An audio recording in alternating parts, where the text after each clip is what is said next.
There can be no forgiveness without resolve. There are a group of people that we all know of that, if we are honest, are not worthy of forgiveness but should be simply let go. I will speak for myself so to not be accused by those in whom pretended to not know or understand what I am speaking of. And to you negative energy people, if this disturbs you, because it does not read sound bubbly or Christian enough for you, then don't hurt yourself by reading any further or delete me from your list, friend or family, because I will write whatever I wish, because I am free and not inside of some box that you love to inhabit for the sake of your own false securities. There can be no forgiveness without resolution. In order to forgive truly, without any internal discomfort, conflict, duality, hypocrisy, there first must be a willing effort upon both parties for a purpose to resolve an issue absolutely free of duality, and this takes love. If this is not the principle of action, then one is just a religious, mechanical deceiver who runs away from his or her responsibilities through a convenient religious policy.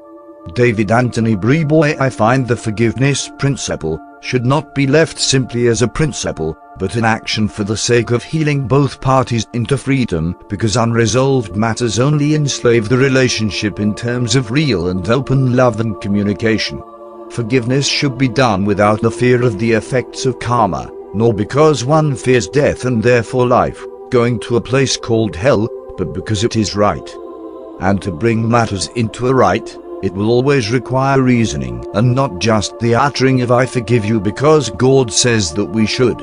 If it is not a willingness from your own love and implications of wanting to resolve the matter, then it is false and meaningless. But there are a wicked group of people who are guilty, cruel, self-righteous, cowardly and judgmental to everyone else except themselves, who will always, no matter of how hard you try to resolve the matter sufficiently, will always try to find or cultivate some predetermined way of getting out of the mess that they themselves created, so that they will never have to look at themselves. They would rather hide behind stagnant biblical phrases, or some synthetic lifestyle, and judge you falsely in order to not face the truth of the matter, because the truth of this matter reveals their own injustice. And their judgmental ways are incited by way of their own guilt and the wickedness inside, in which they choose to embrace for the sake of holding on to the past and at the same time running from it according to what they said or did. And they reverse everything and assert that it is you who are holding on to the past, just because you know that what happened in the past needs to be resolved first, in order for it to be truly let go. In truth, they try their hardest to trying to find a way to get out of facing themselves for the sake of their own freedom. The victim who is in need of a resolution is forever accused of holding on to the past, when they are simply looking and inquiring for answers to the reasons of what caused them to suffer unjustly at the hands of their so-called loved ones, who you are forced to love unconditionally, despite the wicked conditions they cause for your life. There are younger people who are just babies while everything was going on, who are now adults, who claim through lies being told and their own intellect, feel as though they know what happened when they just need to remain silent and stop speaking into a storm, one of which they truly know nothing about. In fact, in spite of what they choose to believe, they feel that they know because of the witches, Jezebels and warlocks of whom have poisoned their minds against a target whom they have not seen in almost 35 years. When there are those who pretend to live their lives as singers and dancers, reveals to me a cruel and ambitious people who have no dedication to moral standards, and so who needs them.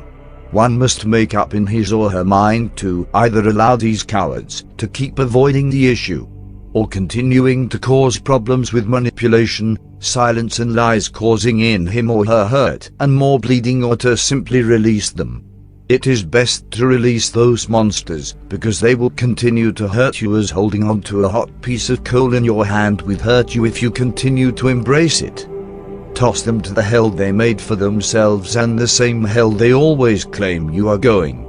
I do not plan upon helping anyone feel better upon the last hours of their day, even if it is me, unless there is restoration resolution, because the death issue and its sudden emotional and false rectification does not move me. If there is no resolve, then there will never be forgiveness from me, because without reasoning, resolve, it is not possible. Let them go. If things are not reasoned out, resolved into complete understanding, then forgiveness is not possible in truth, despite what some romantic religious-sounding dialogue asserts. The subject will always linger, the same as an open wound unattended will continue to bleed, until it is faced directly and resolved with love and care. Each inflicted wound that has been made in our lives should be attended to and not denied with some religious dogma or asserting a self-forgiveness cop-out and leaving it as that. If denied, then you are not living, you are bleeding, and they could care less because they have no integrity. And your bleeding inside will reflect in every aspect of your life unless you release these type of people. It has been so easy for people to tell you, let go of the past, you are caught up in the past. Let it go. They say this when you wish to resolve the issues. They wish for you to let go of the unresolved past, because the ills of the past are filled with all of their blunt and conscious immoralities. Never allow anyone to assert that you are holding on to the past if it is an issue that has an unresolved one. Do your best to face the issue to resolve it, and if they will not show interest in resolution, then know that it is them who are holding on to the past. Not you. You are simply a willing healer. Move forwards and don't look back, because those people are in death. You have no time for those who are cowards of their own dirty messes. They are storms, and so be still and let the storm pass. Never move along with the storm. David Anthony Brayboy.